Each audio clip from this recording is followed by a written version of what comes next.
اهلا بيكم، ازيكم؟ عاملين ايه؟ يا رب تكونوا بخير. جايلكم فيديو جديد ووصفه جديده، وهنعمل النهارده طريقه للبطاطس حلوه قوي هتعجبكم. جربوها.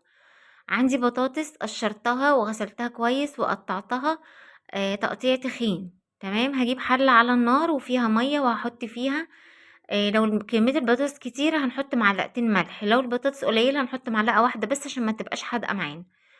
هنسيب الميه لحد ما تسخن كده وتبقى يعني قربت على الغليان. هحط فيها البطاطس. اهم حاجة ان البطاطس ما تستويش سوا كامل، هتستوي 3/4 سوا لان احنا لسه هندخلها الفرن.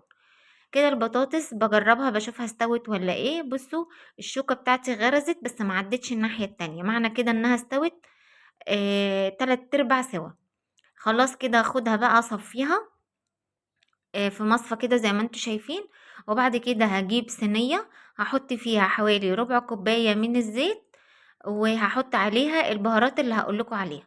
هنحط معلقة من الثوم البودرة، معلقة من البصل البودرة، معلقة بابريكا، معلقة زعتر، معلقة من الفلفل الأسود، ومعلقة كمون، ومعلقة كزبرة، وهحط مكعب من المرقة. كل البهارات ديت هتديني طعم حلو جدا للبطاطس بتاعتي. خلاص همسكهم بقى كده كلهم اقلبهم في الزيت.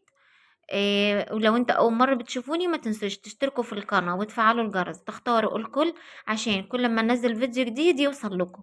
ما تنسوش بقى تحطوا لايك وتكتبوا كومنت حلو زيكم، تقولوا لي رأيكم في الوصفة. عايزاكم تجربوا الطريقة ديت، وبعد ما تجربوها قولوا لي رأيكم في التعليقات. خلاص همسكها بقى كده، همسك البطاطس اقلبها كويس في الزيت وفي البهارات. لازم تبقى كل بطاطساية شاربة من البهارات ومن الزيت. والبطاطس لو انت شايفاها بقى عريضة كده بعد ما اتسلقت وخلاص قطعيها بالسكين. وبعد كده هنرش معلقتين من البقسماط على الوش علشان يساعد ان هي وشها يتحمر. هولع الفرن سخن قوي تحت وفوق. مش هطول عليها في الفرن علشان ما تتحرقش مني. كده خلاص بعد ما طلعتها من الفرن طعمها حلو جدا. اقتصادية كمان، مش محتاجة زيت كتير. سهلة بسيطة وكمان صحية. خلاص جربوا الوصفة، يا رب تعجبكم، وما تنسوش تشتركوا في القناة. ومع السلامة، اشوفكم في فيديو جديد.